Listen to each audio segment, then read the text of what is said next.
Hello everyone, this is Jed Shlackman.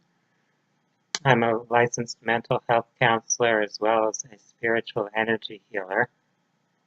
And in this video I will be discussing the topic of a holistic understanding of what has been labeled schizophrenia. In the mental health field, schizophrenia is considered to be a severe or major type of mental illness. Many people who experience symptoms of schizophrenia have a lot of difficulty functioning in their everyday lives, fitting into society, holding a job, having a family, and things of that nature. Of course, this exists on a spectrum, so some people who might be given that diagnosis may actually be functioning relatively well in some aspects of their lives. To really understand schizophrenia well, it's important to be able to look at it from multiple perspectives or dimensions. Since we're multidimensional beings, physical, emotional, mental, and spiritual, all of these levels play some role in the manifestation of a particular condition or syndrome that we may be observing. With schizophrenia, the symptoms tend to involve the person's thought processes and their orientation toward everyday reality. Those who are labeled schizophrenic are often seen to be having hallucinations or altered thought processes where they're seeing something that people around them are not perceiving, where they're thinking and conceiving of different topics in ways that contrast with how other people around them might be looking at life. Schizophrenics often are very spiritually or religiously focused, so sometimes they're very much into a particular religious practice. Some of them may be very much inclined toward praying and meditating. Some of them are communicating with spirits or beings from other realms.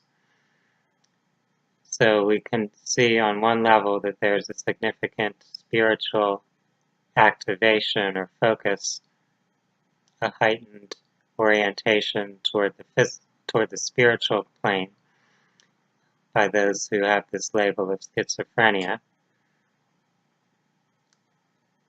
In psychiatry, schizophrenia is usually treated primarily with medications that are referred to as antipsychotic, and those medications tend to suppress the activity of certain neurotransmitters and of certain parts of the brain.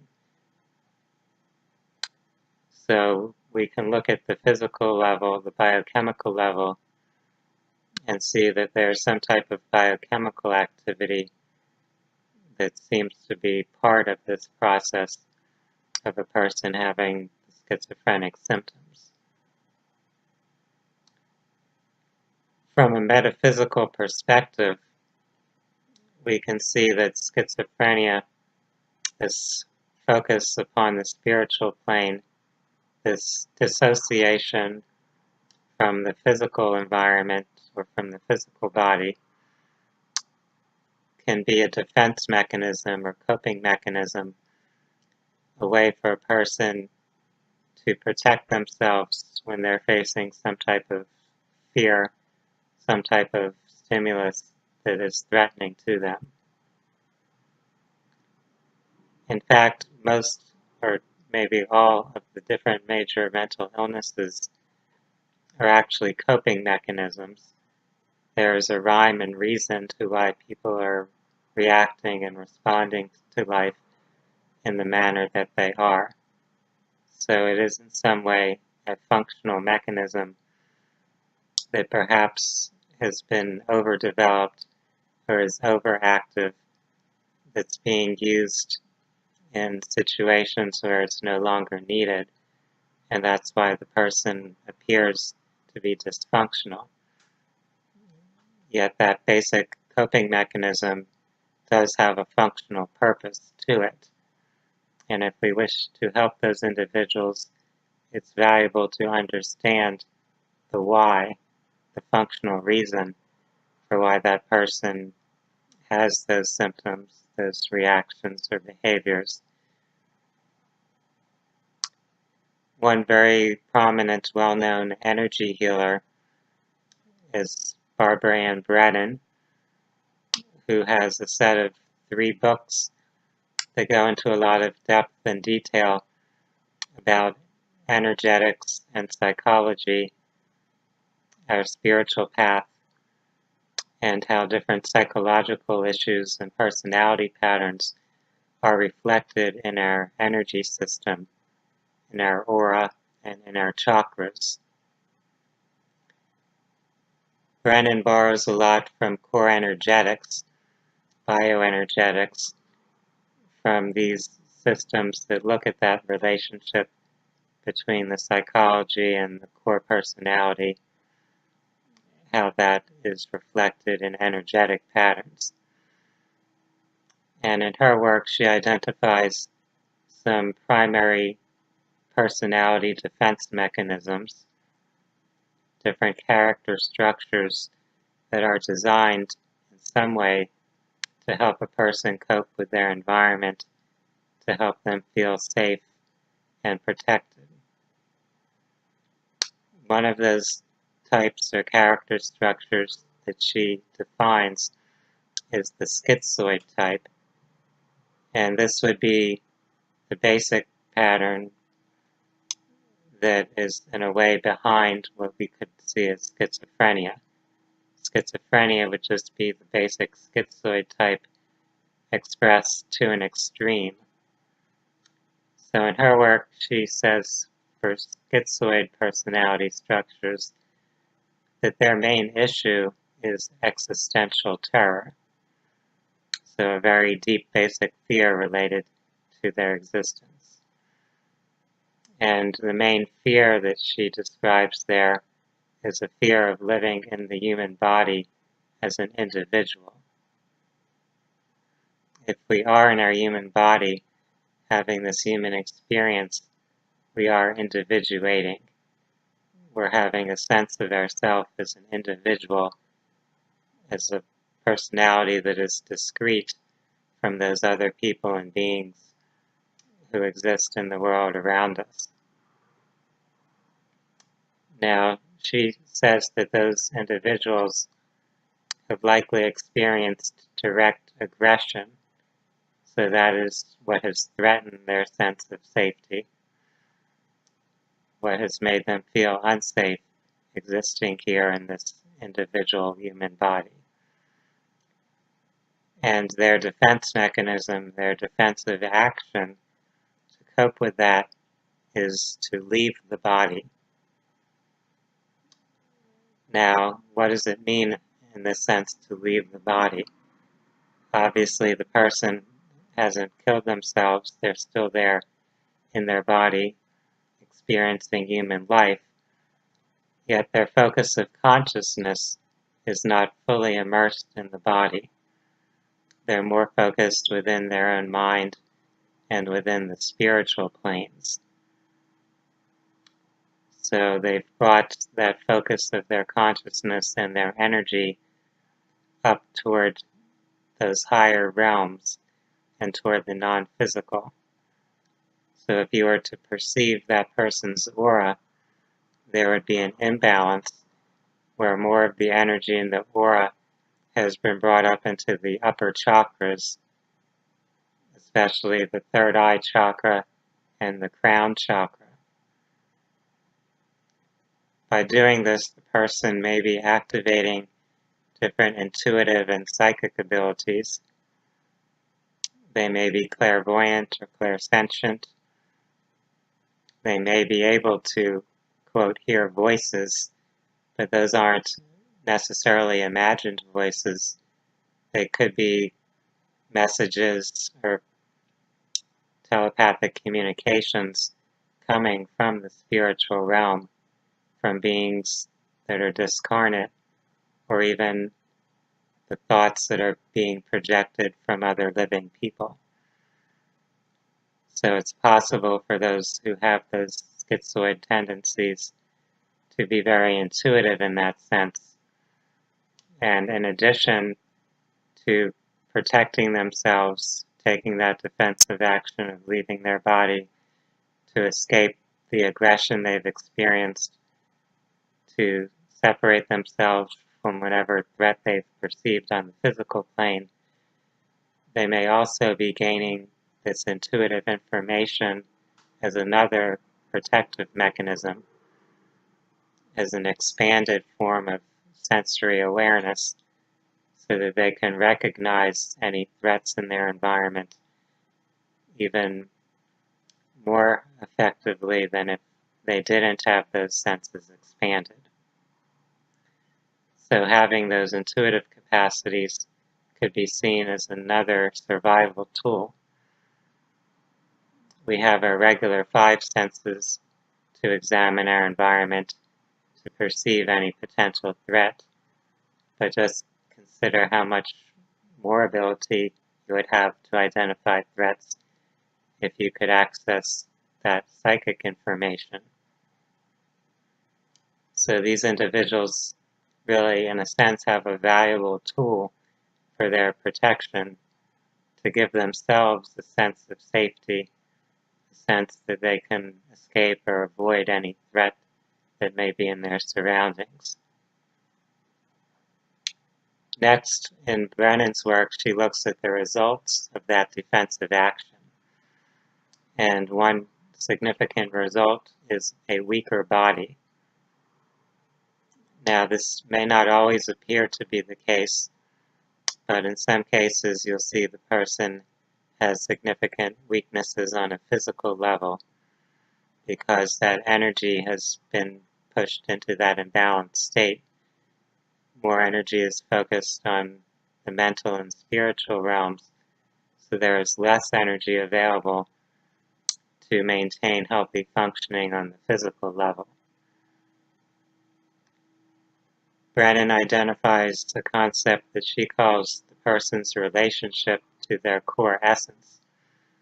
And for the schizoid type, she says they can experience unitive essence, but they're afraid of individuated essence.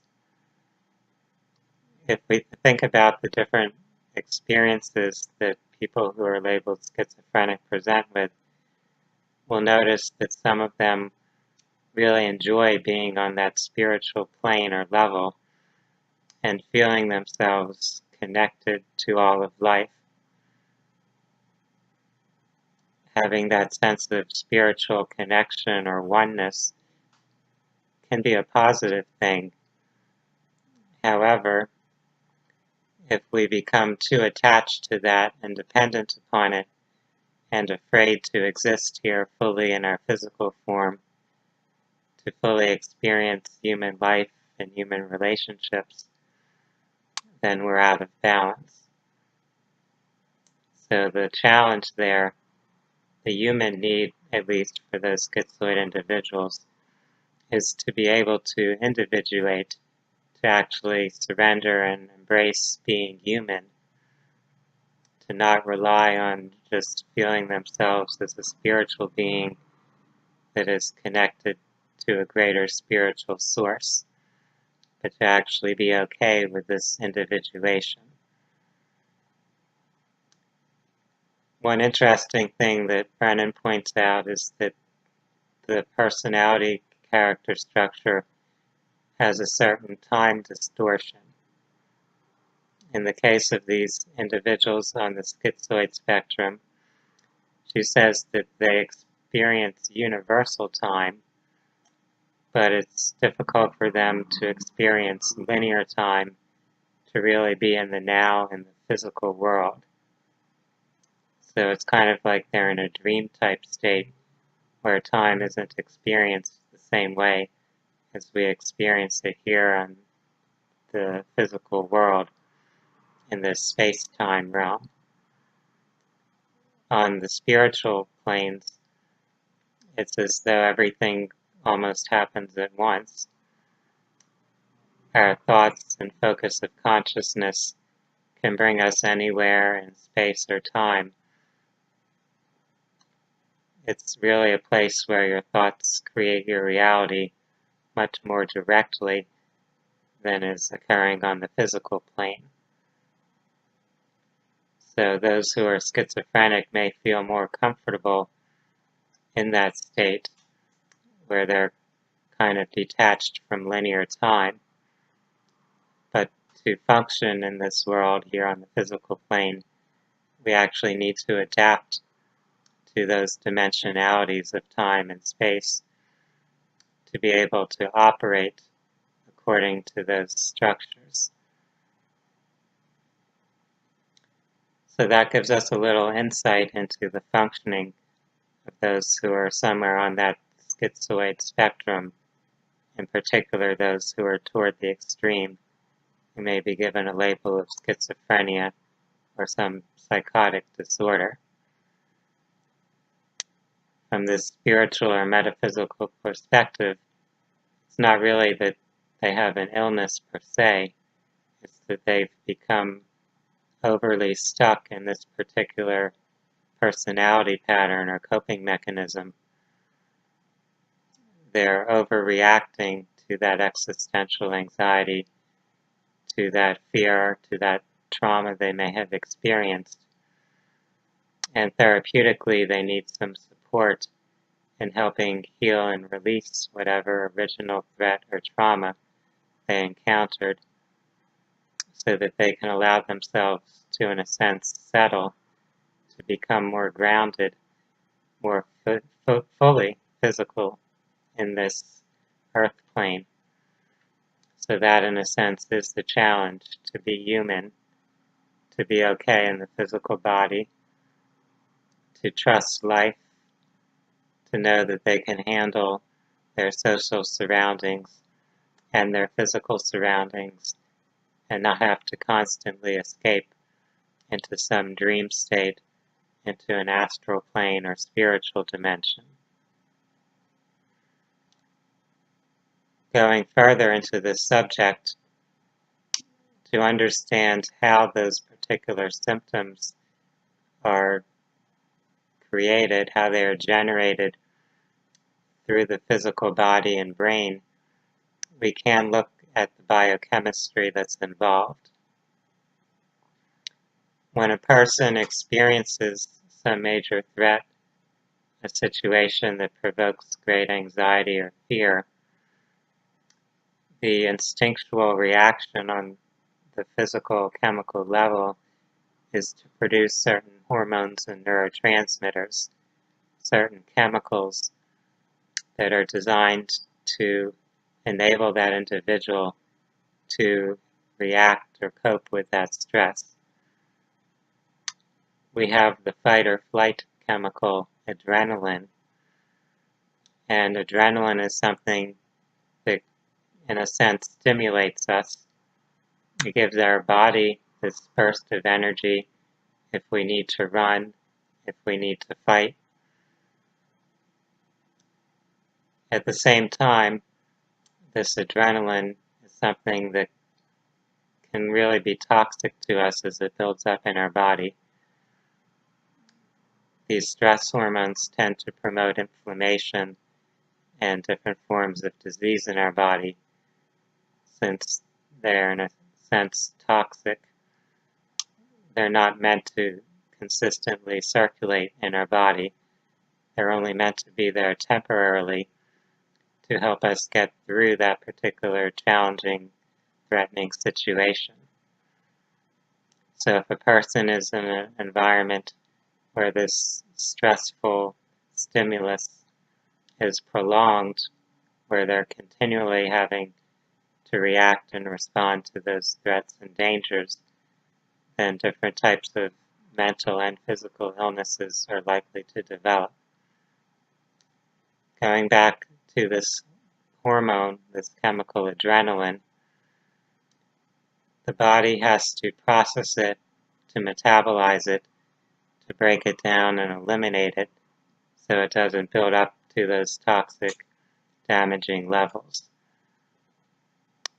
One of the pathways in which it is metabolized and broken down creates a chemical byproduct that's called adrenochrome.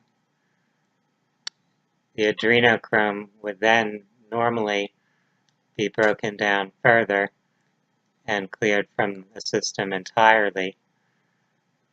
However, it is hypothesized, suspected, that in individuals who have schizophrenia, there is a buildup of this adrenochrome. It reaches significant levels that have a psychoactive effect that cause the brain to go into this state where it does tune into those non-physical frequencies, where it opens the person up more to the spiritual realm.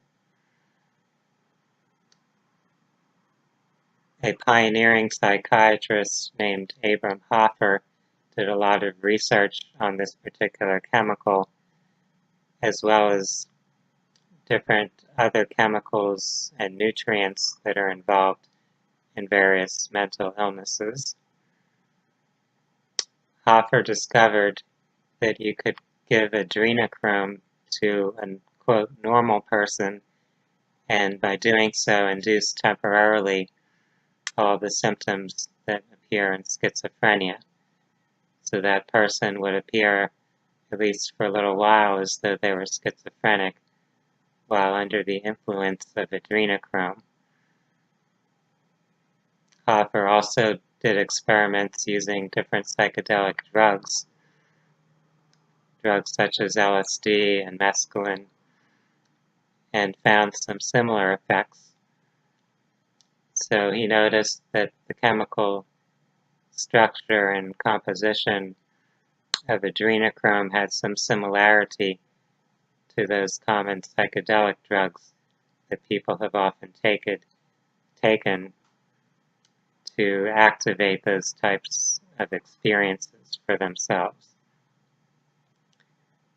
Now, adrenochrome is something that we create within our own bodies.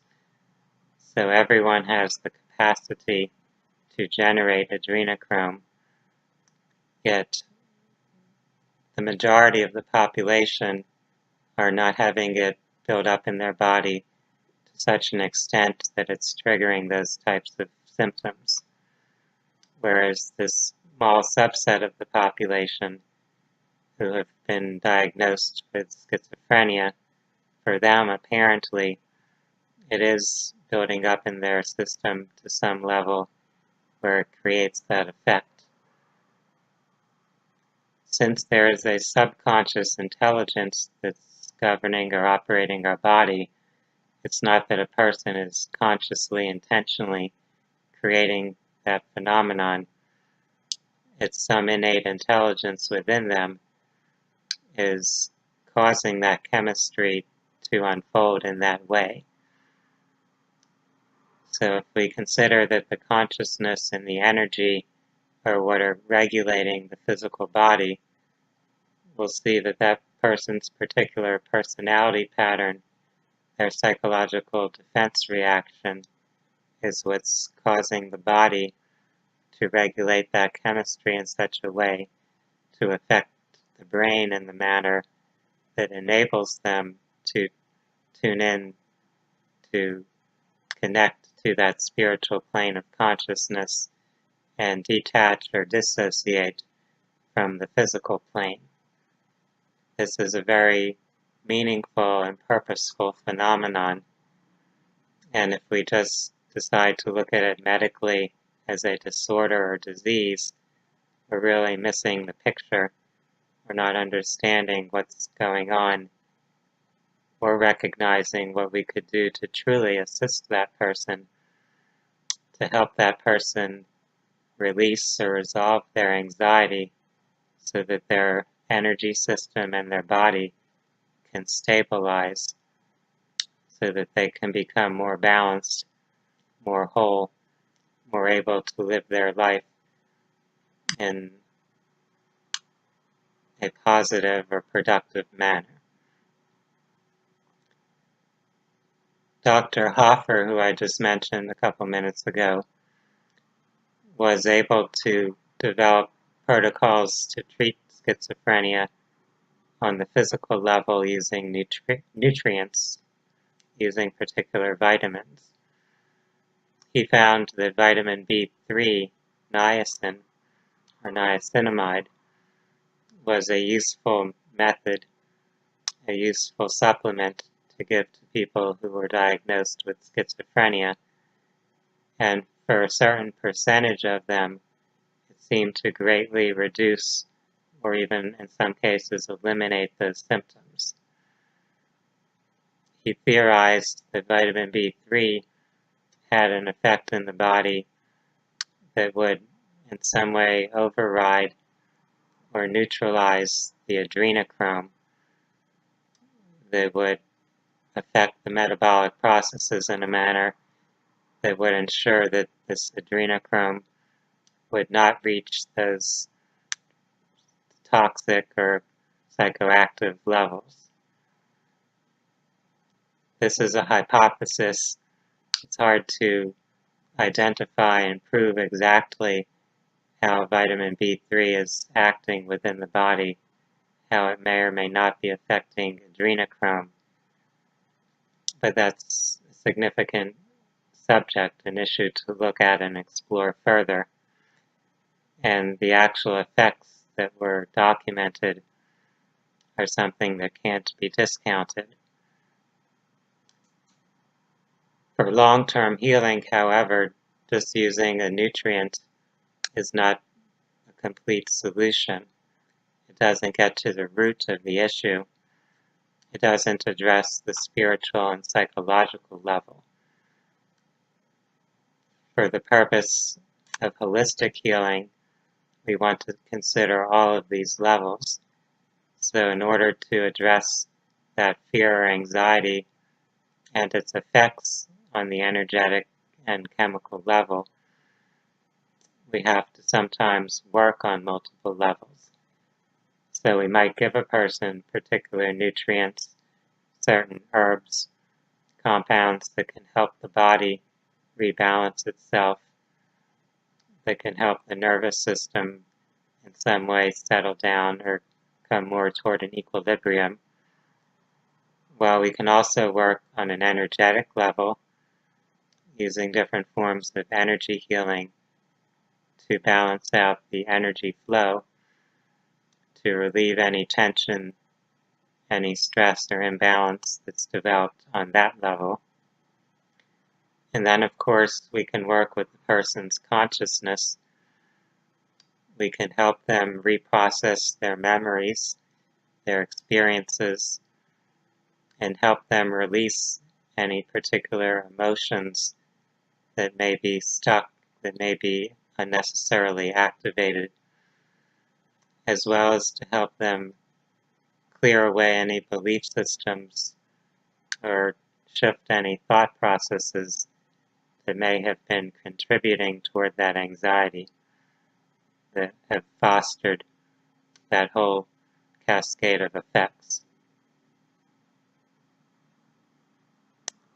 I hope that this discussion has given each of you some valuable insight into the topic of schizophrenia and how we can begin to address it in a more holistic way, a more humane and empowering way. Conventional psychiatry has in many ways been at a loss about how to truly help those who have schizophrenia or other symptoms that they, in their profession, label psychosis. The typical approach of using chemical treatments to, in a sense, sedate the brain and block those symptoms or experiences gives many side effects, and it doesn't give any long-term relief. In fact, it kind of stigmatizes the person, and it also inhibits some of the positive potential that they carry within them.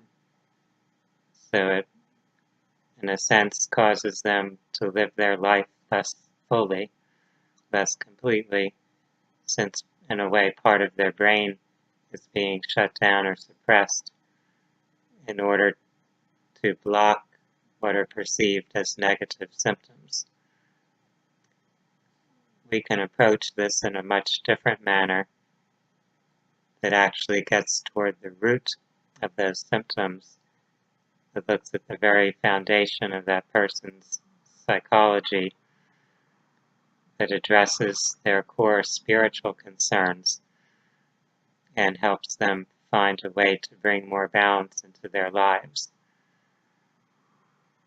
I find that these individuals need assistance in relieving their anxiety and being able to effectively ground themselves to feel safe, secure on the physical level, to be more comfortable with other people.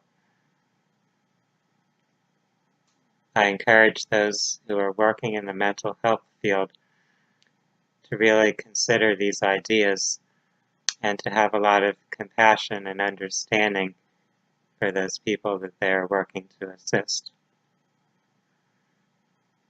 It may be frustrating to see the suffering that people are experiencing, yet there's always hope, there's always opportunities to learn more, to get a greater understanding, and to find ways to really help people and empower them to live more fulfilling lives. For now, I want to thank each of you for taking your time to view this presentation. I want to wish everyone a wonderful day. Namaste.